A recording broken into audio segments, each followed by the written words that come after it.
අපි අද අලුත් පාඩමක් පටන් ගන්නයි හදන්නේ. හයිඩ්‍රොලික් පරිපථ නිර්මාණය. ඒ කියන්නේ හයිඩ්‍රොලික් සර්කිට් අඳින හැටි තමයි කියලා දෙන්න හදන්නේ. අපි මේ පාඩමත් මුලින් ඉඳලා සරලවම ඔබට කියලා දෙනවා. මේ පාඩම ඔයගොල්ලන්ට හොඳට තේරෙන්න නම් මම පළවෙනියෙන් කරපු හයිඩ්‍රොලික් මූලික හැඳින්වීම කියන පාඩම හයිඩ්‍රොලික් ටූල්ස් ගැන කියලා දීපු දෙවෙනි පාඩමත් හොඳට බලා ගන්න ඕන.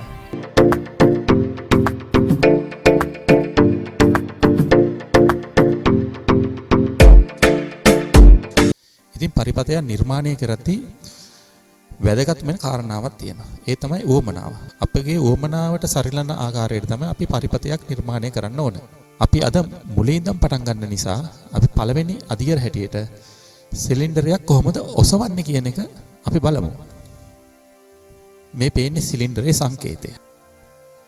අපිට සිලින්ඩරේ ඔසවන්න නම් ඔයිල් සැපයුමක් ඕන. ඉතින් ඒ ඔයිල් සැපයුම ලබා දෙන්නේ පොම්පෙන්. ඉතින් ඒ පොම්පෙන් ලබා දෙන්නේ ජවය සහ වේගය. ඉන් අනතුරුව පොම්පය සහ සිලින්ඩරේ යා කරන්න මාර්ග භාවිතා කරනවා. අපි මුලදී කතා කරා පරිපථ සටහනක් නිර්මාණය කරන්නේ කොහොමද කියලා. අපේ පද්ධතිය සැකසීලා තියෙන්නේ කොහොමද කියලා ප්‍රධාන කොටස් තුනකට බෙදුවා. එහිදී ද්‍රවයක් පීඩනයට ලක් කර ගැනීම කියන පම්ප් යුනිට් එක ගැන කතා කරා. ඊට පස්සේ උවමනා පරිදි හසුරුවා ගැනීම කන්ට්‍රෝල් සර්කිට් එක. ඊට පස්සේ අදාළ ක්‍රියාව සිදු කරන ඇක්ටිවේටර්ස් නැත්නම් ඩිවයිස් යුනිට් එක කියලා කොටසක් ගැනත් කතා කරා. ඉතින් අපි මේ පරිපථ නිර්මාණය කරද්දී මේ කොටස් තුන ගැන හොඳ සැලකිල්ලක් දක්වන්න ඕන. ඉතින් අපි මේ ආකාරයට ඉදිරියට බලමු කොහොමද පරිපථය නිර්මාණය කරගන්නේ කියලා. ඔබට පේනවා අපේ අරමුණ සිලින්ඩරේ එසවීම. හැබැයි අපි මේ මුලින්ම සඳහන් කරලා තියෙන පරිපථයේ එක අග්‍රයක් තියෙන සිලින්ඩරයක් තියෙනවා. අපි මේවා සඳහන් කරනවා රෑම් සිලින්ඩර් කියලා. අපි එහෙනම් බලමු කොහොමද මේ පරිපථය වැඩ කරන්නේ කියලා. පොම්පෙන් පීඩනය සහ වේගය සැපයීමේදී සිලින්ඩරය ඉහළට එසවෙනවා. මේ ඔබට ඉතාමත් හොඳින් පැහැදිලි වෙනවා ඇති කියලා මම හිතනවා. අපි මුලින් බලපු පරිපථයේ තිබුණේ පොම්පය සහ සිලින්ඩරේ පමණයි. ඒකට කන්ට්‍රෝල් සර්කිට් එකක් සම්බන්ධ කරලා තිබුණේ නැහැ. අපි පොම්පෙන් කෙලින්ම මාර්ගය සිලින්ඩරයට සම්බන්ධ කරලා තිබුණා. අපි අර මුලින් කතා කරපු ක්‍රමයට අනුව පද්ධතිය කොටස් තුනකට බෙදලා ඒ කොටස් තුන සඳහන් වෙන ආකාරයට අපි මේ පරිපථය නිර්මාණය කරලා තියෙනවා. එතකොට පම්ප් යුනිට් එක, කන්ට්‍රෝල් යුනිට් එක සහ ඇක්ටිවේටර්ස් කියන ඩිවයිස් යුනිට් එක විතර සඳහන් කරලා තියෙනවා. මෙහි අපේ අරමුණ තියෙන සිලින්ඩරේ එසවීම. පාලනයට වෑල් එකක් සම්බන්ධ කරලා තියෙනවා. මේ තියෙන්නේ පම්ප් යුනිට් එක, මේ කන්ට්‍රෝල් සර්කිට් එක, මේ ඇක්ටිවේටර්ස් ඩිවයිස් යුනිට් එක. මේ දිසාපාලක වැල්වේ තියෙන අවස්ථා දෙකයි. අපිට කියන්න පුළුවන් එසවීමට සහ පහත් කිරීමට කියලා. අපි දැන් බලමු මේ පරිපථය වැඩ කරන ආකාරය. මුලින්ම පොම්පෙන් ඔයිල් ඇදලා වේගයත් පීඩනයත් සපයලා දෙනවා. ඉන් අනතුරුව ඒ ඔයිල් සිලින්ඩරයට ගමන් කරන්න බෑ. මොකද මාර්ගය වැහිලා තියෙන්නේ.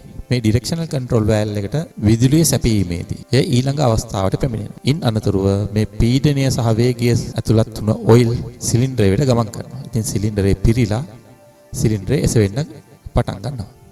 හැබැයි මෙහි දෝෂයක් පවතිනවා. දැන් මේ සිලින්ඩරේ පහත් කරන්න පුළුවන් කමක් නැහැ. අපි ඊළඟට බලමු එහෙනම් කොහොමද මේ සිලින්ඩරේ පහත් කරගන්නේ කියලා. අපි සිලින්ඩරය ඔසවන්න නම් ඒට උමනා කරන පීඩනය සහ ඔයිල් ලබා දුන්නා. පහත් කරන්න නම් ඒ දුන්න ඔයිල් ඉවත් කරන්න සිද්ධ වෙනවා. අපි එහෙනම් බලමු අවස්ථා දෙකක වැල් වේගකින් කොහොමද මේ පරිපථය නිර්මාණය කරගන්නේ කියලා. මේ රූප සටහනෙන් නිර්මාණය කරලා තියෙන්නේ එසවීමටත් පහත් කිරීමටත් සරිලන ආකාරයට අඳින ලද රූප සටහන. අපි බලමු පොම්පෙන් ඔයිල් ලබා දෙන ආකාරය. දැන් පොම්පෙන් පීඩනය සහ වේගය ලබා දීලා තියෙන්නේ. ඉතින් මාර්ගය වැහිච්ච නිසා සිලින්ඩරයට ගමන් කරන්න බෑ. අපි එහෙනම් මේ ඩිරෙක්ෂනල් කන්ට්‍රෝල් වෑල් එක වැඩ කරලා ඊළඟ අවස්ථාවට මාරු කරගමු. ඔබට දැන් බලා ගන්න පුළුවන් මේ ඩිරෙක්ෂනල් කන්ට්‍රෝල් වෑල් එකකින් සිලින්ඩරයට ඔයිල් ගමන් කරන ආකාරය. දැන් සිලින්ඩරේ එසවිලා තියෙනවා. අපි බලමු එහෙනම් කොහොමද සිලින්ඩරේ පහත් කරන්න කියලා.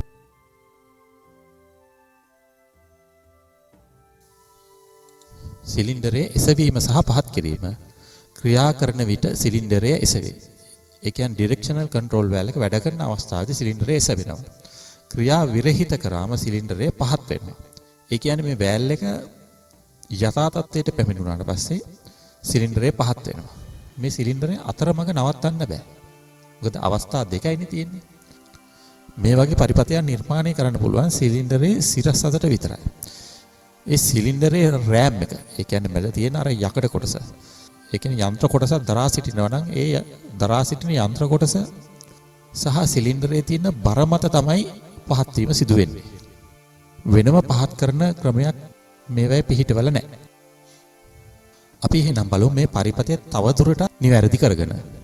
අපි පරිපථය නිර්මාණය කරද්දී වැදගත්ම කාරණා කිහිපයක් තියෙනවා. ඒ පළවෙනිම වැදගත්ම කාරණාව තමයි අපි පොම්පයක් ස්ථාපනය කරද්දී ඒ පොම්පේ ආරක්ෂාව සහ පද්ධතිය ආරක්ෂාවට පීඩන පාලක වැල්වයක් යොදන්න ඕන.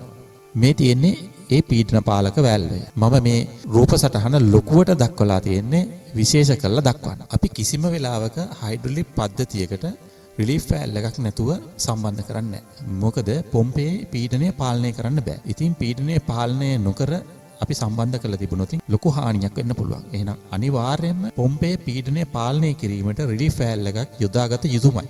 ඒක පළවෙනි නියමයක් ලෙස සලකන්න ඕන. එහෙනම් අපි බලමු මේ පරිපථ සටහන වැඩ කරන ආකාරය. මුලින්ම පොම්පෙන් පීඩනය සහ වේගය ලබා දෙනවා. ඉන් අනතුරුව පීඩනය ලබා දීමේදී අපි ඇඩ්ජස්ට් කරලා දින පීඩනයට පැමිණුණාට පස්සේ මේ රිලීෆ් වැල්ව් එක වැඩ කළා ඒ පීඩනයට සරිලන ආකාරයට මේ පද්ධතිය සකස් කරනවා. ඒ කියන්නේ එතනින් එහාට පීඩනයට ලක් වෙන්නේ නැහැ. එහෙමනම් දැනගත යුතු ප්‍රධානම කරුණ තමයි පොම්පය පීඩනය පාලනය කිරීමට අනිවාර්යයෙන්ම පීඩන පාලක වැල්වයක් දැමිය යුතුයි කියන කාරණා. කියනවා පොම්පේ සහ පද්ධතිය අවට ඉන්න කට්ටියන්ගේ ආරක්ෂාව. පීඩනය වැඩි වෙලා ලොකු හානියක් සිදුවීම වළක්වා ගැනීමට තමයි මේ වගේ දේවල් අපි යොදන්නේ. අපි දැන් බලමු අපි නිර්මාණය කරගත් මේ පද්ධතිය මුළුමනින්ම වැඩ කරන ආකාරය. පීඩනයට ලක් වෙනවා. දිසාපාලක වැල්ලේ ක්‍රියාත්මක වෙලා සිලින්ඩරේ එසවෙනවා. ඉන් අනතුරුව නැවතත් දිසාපාලක වැල්වය තිබුණු සාමාන්‍ය අවස්ථාවට පත් වෙනවා. එහිදී සිලින්ඩරේ තිබිච්ච ඔයිල් නිදහස් වෙලා ඒ සිලින්ඩරේ ෂාෆ්ට් එකේ තිබිච්ච බරට ග්‍රැවිටි එකට පහත් වෙනවා. දැන් ඔබට පැහැදිලි ඇති මේ පරිපථය වැඩ කරන ආකාරය පිළිබඳව. අපි මේ නිර්මාණය කරගත්ත පරිපථයේ තවත් දෝෂයක් තියෙනවා. ඒ දෝෂය තමයි ලෝඩ් එකත් සමග පද්ධතිය ඔන් වීම. ඒ කියන්නේ පද්ධතිය ක්‍රියාත්මක වෙන අවස්ථාවේදීම පීඩනය හට ගැනීම. එම නිසා මෝටරය කරකවා ගැනීමට අපහසුතාවයක් ඇති වෙනවා. මෝටරේ වෙනුවට එන්ජින් එකක් තියෙන්න පුළුවන්. අපි අතින් වැඩ කරගෙන ලිවර් එකක් භාවිතා කරත් මුල් අවස්ථාවේම පීඩනයට ලක් වෙනවා නම් අපිට එය පහසුවෙන් ක්‍රියාත්මක කරන්න බෑ. දෝෂ ඇති වෙනවා. එම හානිය නැති කිරීමට නම් පොම්පෙන් පැමිණෙන ඔයිල් පීඩනයට ලක් වෙන්න කලින් ටැංකියටම යවන්න ඕන. අපි කියනවා නම් පද්ධතියක වැඩ කරන්න කලින් මූලික අවස්ථාවේම කරන්න ඕන ක්‍රියාවලිය තමයි මේ no load on කිරීම කියන ක්‍රියාවලිය. ඒ කියන්නේ පොම්පෙන් පැමිණෙන ඔයිල් පීඩනයට ලක් කරන්නේ නැතුව කෙලින්ම ටැංකියටම යවන්න ඕන. ඒක තමයි no load on කරනවා කියන ක්‍රියාවලිය. මම ඔබට මෙහෙම කියලා දෙන්නම්. පද්ධතිය ක්‍රියා කරන අවස්ථාවේදී ගන්න බලයක් තියෙනවනේ. ඒ බලය වගේ 5 ගුණයක් ගන්නවා ආරම්භ කරන අවස්ථාවේදී. අපි ඒ වෙලාවටත් පීඩනය වෙන්න සකස් කරලා තිබුණොත් අර 5 ගුණයට අමතරව තියෙන බලයත් අවහිර වෙනවා. අපේ මේ පම්ප් යුනිට් එක පීඩනයට ලක් වෙන අවස්ථාවේ තිබුණොත් කොහොමවත්ම ඔන් කරගන්න බැරි වෙනවා. පොඩි යුනිට් වල සාමාන්‍යයෙන් ඔන් වෙනවා. ඒ වුණාට ලොකු බල හානියක් සිදු වෙනවා. එම නිසා අපි අනිවාර්යයෙන්ම no load on කරගන්න ඕන. අපි මේකට motor starting torque එක මෝටර් ආරම්භක ව්‍යාවර්තය කියලා හඳුන්වනවා. අපි දැන් බලමු එම ආකාරයට නිර්මාණය කරගත්ත පරිපථයක්. මේ ක්‍රියාත්මක වෙද්දිම පීඩනයට ලක්වීමක් වෙන්නේ නැහැ. මම එය දක්වලා තියෙන්නේ නිල් පාටින්. ඒ කියන්නේ පීඩනයට ලක් වෙන්නේ නැහැ. පොම්පෙන් ලබා දෙන ඔයිල් කෙලින්ම ටැංකියට ගමන් කරනවා. සිලින්ඩරයේ ඔයිලුත් ටැංකියට ගමන් කරන අවස්ථාවේ තියෙන්නේ. අපි දැන් බලමු වැල්වය ක්‍රියාත්මක කළා. එහිදී පොම්පේ පීඩනයට ලක් වෙලා ඔයිල් සැපයුම සිලින්ඩරයට ලබා දෙනවා.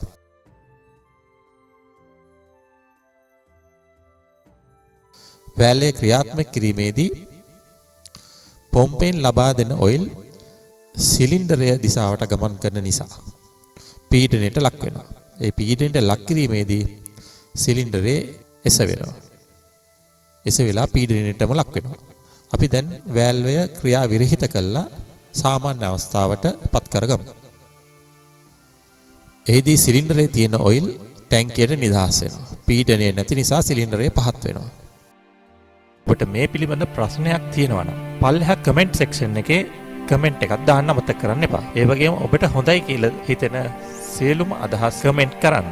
ඔබ අපේ channel එක subscribe කරලා නැත්නම් දැන්ම subscribe කරන්න. එහෙනම් ඉදිරියේදී තවත් පාඩමකින් හමු වෙමු.